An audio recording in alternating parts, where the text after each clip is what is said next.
evening. I am Shanna Hutton, and I'm welcoming you to this month's installment of our Nourish class. I am president of the board of Positive Community Kitchen.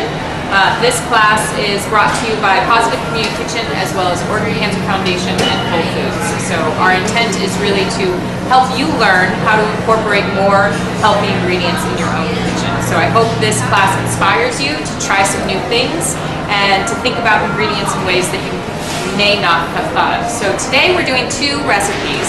One is a snacking recipe. We've been through a lot of ingredients in this show, and one of them is nuts, how healthy nuts are for you. The benefits of nuts is that they have really high omega-3s. They have that really great antioxidants that help you fight disease, but they're also very high in calories, and so even a good thing can become a bad thing every once in a while. And so today we're going to utilize garbanzo beans in a nut fashion, and we're actually going to roast them and then season them up with some different seasonings. And it really helps you maximize your snacking potential. You can feel good about sitting down and having a bowl of roasted garbanzo beans as opposed to a larger bowl of nuts of that fashion that might be very high in calories. So we're going to start with some garbanzo beans. Beans are really are a wonderful food, really. They're really high in fiber. They're really high in antioxidants. They help your digestive system. And what I've done to these garbanzo beans is I've taken them out of the can. I've rinsed them off, drained them, and then I've put them on top of a paper towel or a dish towel. And what you're looking to do is you're looking to really remove all of that excess moisture that's on the surface of the bean. What that's going to do is help crisp up the garbanzo bean itself. And so we're going to take our garbanzo beans and we're going to put them into a bowl. And then we're going to add some olive oil and some salt and pepper. So we got some salt, add a little pepper. Perfect. And then we're going to mix this up. Use this one. And from here, we're going to put this onto our pan. We have a regular baking sheet that has a little bit of a lip on it. You don't want these rolling around in your oven. And so you're just going to plop them right onto your baking pan, like that. This goes into about a 450-degree oven for about 20 minutes. When you check on it every 10 minutes. So at 10 minutes, you're going to check on it. You're going to do a little swish and get them all moving. And then you're going to go back to it at 20 minutes. And what you're going to do then is you're going to put some seasoning on it. Today, I'm going to do a rosemary garlic seasoning. Some other options that you might want to try would be a parsley lemon, or you could even do a savory, kind of like the sweet and salties, like if you wanted to add just a little bit of sugar, some turbinado sugar and some extra salt on there. That would be a really delicious combination. So we're going to take our rosemary and we're just going to chop it up. Now you want this pretty fine, just so that you have it can carry kind of all throughout the beans that are on the pan. And so once you chop this up really fine, and it's been 20 minutes already in the oven. Now the reason why you want to do this, you don't want to put these on initially, is that a lot of these toppings are going to burn at that high degree heat that you have them in the oven. So that's the reason why you kind of wait a little bit to put them on at the very end. And so once you get this into a very fine kind of powder, you can also do this in if you have a spice grinder or something like that, that would be helpful. Yeah, exactly. So once you get it pretty fine, you're going to sprinkle this right on top, and then mix it around, and then put it back in the oven for another 10 minutes. And what that's going to do is you might hear some popping going on. These garbanzo beans tend to pop open once they hit that high degree heat and they start to dry out a little bit. And so if we take this off, I was trying to keep it a little bit warm. You have these roasted nuts that are quite beautiful. You can smell and see the little bits of parsley on there, the little grains of salt. And I can tell you that these are best served warm, they're delicious. They're also good pretty much the day of. They start to, they're great warm because they keep their crispness, but as they start to cool off a little bit, they get a little chewy on the inside, which is also delicious. But the day after, they tend to get a little bit soggy and lose that texture that you're really looking for. And so they're best served the day of. Eliana, would you like to come over here? This is my daughter, Eliana. She's gonna be our helper today. So would you like to pass those around to some of the tables so they can try?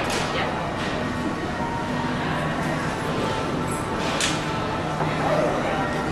So feel free.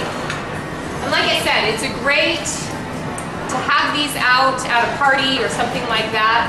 Really helps curb that snacking or really helps to satiate that snacking need, but it's really delicious and healthy for you, and you can feel really good about the snacks that you're putting into your body. Are these recipes all online? Yes. And I couldn't find it last time. Oh, I'm so, okay. So all of these recipes that we're doing tonight, along with any of the recipes that we've had from previous sessions, are listed on a website called nourishfoodforlife.com. And so if you just go to nourishfoodforlife.com, all of the recipes that we've had in the past, including these ones tonight, are going to be on there. I know everybody's, this time of year with the seasons changing and the holidays coming, everybody knows about the different types of foods that they love to eat during this time of year.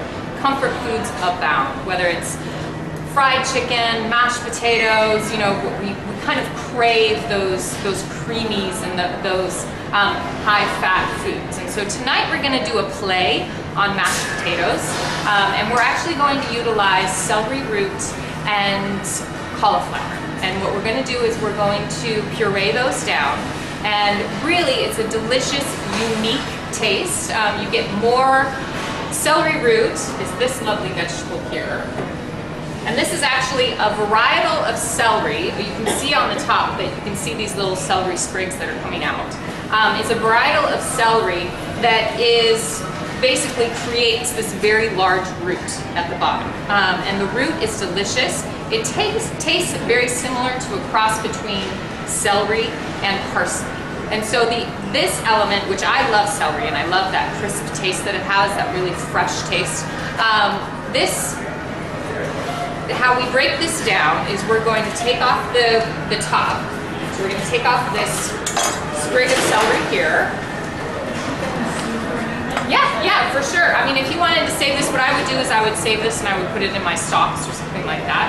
And it has the same flavor that a normal celery would. And then we're also going to cut off this end piece. Now this end piece tends to be, this is where all the roots come off, and so you can kind of see that there's this little, kind of these veins of the outer layer that kind of come in. And so what you want to do is you want to take all of that off. And what I like to do is do like I would be peeling a pineapple. And so I just go segment by segment, and I come around. Now the advantage to using celery root in this recipe is it's very high in nutrients, but it's also very low in calories. And so the calories that are in this are far less than you would have a regular potato would be. But it also has less starch if you're trying to watch your carbohydrates or things of that nature. It's very high in antioxidants. It's very high in fiber. So it's a really good choice, and like I said, it kind of adds that different dimension into this recipe that gives it a very unique flavor. So I'm going to take this over here. So once you've gotten it to this point, we're going to just cut off those bottom pieces that are still kind of lingering. And once you've gotten it to pretty much all of that outer layer gone, what you're going to do is you're going to break it down. And then you're going to cut kind of 1-inch chunks. And so these chunks, like that size, but it really doesn't matter what size you cut them into, but really what you're looking for is uniformity so that they're all cooking at the same time. So once you have your chunks, you put them in here. We're also going to cut up some cauliflower. Cauliflower is a wonderful vegetable. It's very high in vitamin C, really great for your immune system. So what we're going to do here is we're just going to break off these florets. And what you want, it really doesn't matter how pretty the florets look when they go into the pot because you're going to puree it in the end anyway. So really what I do is I take some ease and I just go around kind of cutting it into the same size pieces that I have my celery root in. So you put it all in one bowl and then you transfer it to a pot. And I have some in here already going just for time's sake purposes. There we go. So I have some celery and some celery root and some cauliflower already in this pot here. What I'm going to add is I'm going to add some chicken stock. You could use vegetable stock here if you wanted to make this completely vegetarian. Or you could use bone broth if you wanted to increase the nutritional component and really do something great for your gut. You can also add, what I like here is to add some milk alternative, whether it's almond milk or cashew milk or even coconut milk. It adds kind of a creaminess to it. And sometimes I feel like that cauliflower and the celery root can have a very intense raw flavor to them, but the addition of milk really helps to kind of minimalize that and make it a little bit more subtle. So we can add a little bit of milk in there as well, like this. And then what we're also going to add is 2 cloves of garlic, and it's going straight into the pot. So when you put the garlic right into the pot, what that's going to do is it's going to mellow out the flavor. It's going to cook with the other vegetables, and then when you puree it, it just becomes another dimension into the mashed potato, or into the mashed potatoes or the mashed cauliflower. Exactly. The mash, exactly, the mash. So we've got 2 cloves, and I've actually already added the cloves in here. So I'm just going to take this off the heat. This is at a boil. Now what you would want to do is you would want to let this cook for about 20 minutes until that, you know how the potatoes, when you would make mashed potatoes, they start to get soft and kind of mushy, and you can break them apart very easily. That's the same thing that you want with this cauliflower and with this celery root. So we're going to take this off the heat, and we're going to strain these pieces into our blender. And I just use a spoon that has a little straining component on the bottom of it. And all of this goes into our blender. This is a great dish to utilize if you're even on Thanksgiving Day, if you wanted to use it as a side dish, if you're trying to increase your nutritional components of that dinner, as well as maybe cut the calories in some of the dishes. Again, it's just chicken broth that we're using and a little bit of milk, almond milk, so there's no dairy in this at all. So we're gonna put this into here.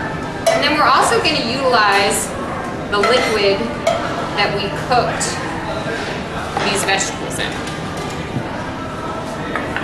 Put that there. And I'm just gonna add, I mean, based on maybe like half a cup to start, somewhere thereabouts. You can always add more, and if you see that consistency is a little too, or not as creamy as you would like it, you can add a little bit more of your chicken stock mixture. So we'll start with that and see where it goes. So we'll bring this over here. I'll put my lid on, and I apologize for the noise. And you could also, once we get this all mashed down, you can see how it's very easy to mash up in this.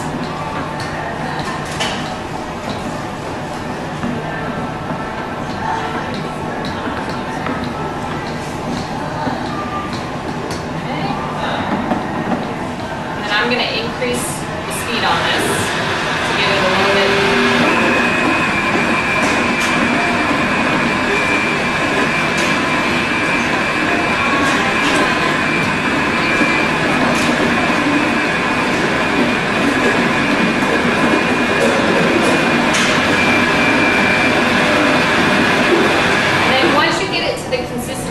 want. What I'm looking for is not necessarily baby food. I don't want a puree with this. I want this to have the consistency of mashed potatoes.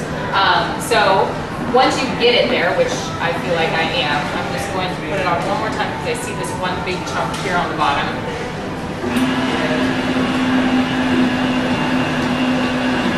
Perfect. All right. So I'm going to season with a little bit of salt and pepper.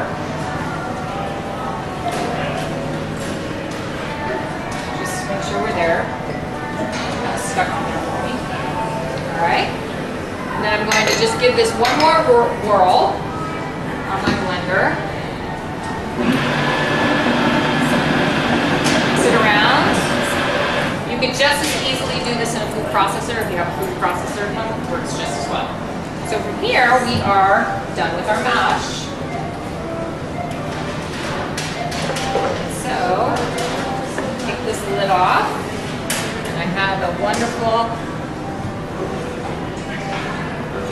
serving dish here. And it's very creamy.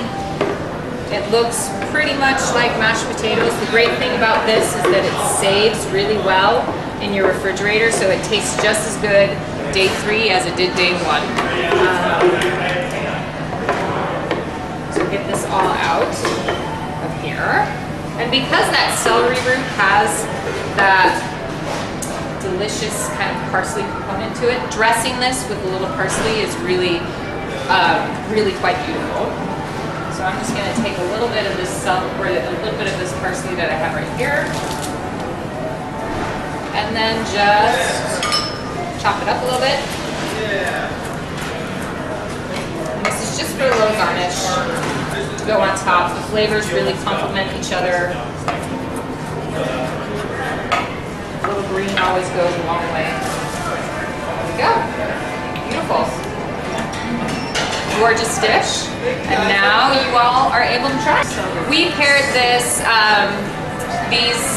this mash. We paired this last night we paired this last night with some Cajun shrimp, kind of a play on shrimp and grits, and the sauce from that shrimp was really quite lovely with the consistency of the shrimp and the sauce, and then the kind of flavor components of the cauliflower mashed potatoes. It was really delicious. Yeah. Last night we paired it with Cajun shrimp, so it was shrimp that had a paprika, lemon, garlic sauce on top. It was really, really good. Gravy would go really well. You know, a little pat of butter went over really well with my kids last night. It's a root vegetable, so it stores really well. The only thing that I would recommend if you're planning on storing it, you don't even have to refrigerate it, but snip the top off, because that will start kind of the process of degrading on the root. And so snip the top off, but it will store for probably about a month. No refrigeration needed. Yeah, it's in season in the winter months, so it's really great about this time of year because most of them are very fresh, and so they're mostly available within that kind of November to April time frame, which makes it a great seasonal vegetable, especially for winter time. Well, thank you again for all coming, and hopefully we'll see you again in December. Yeah.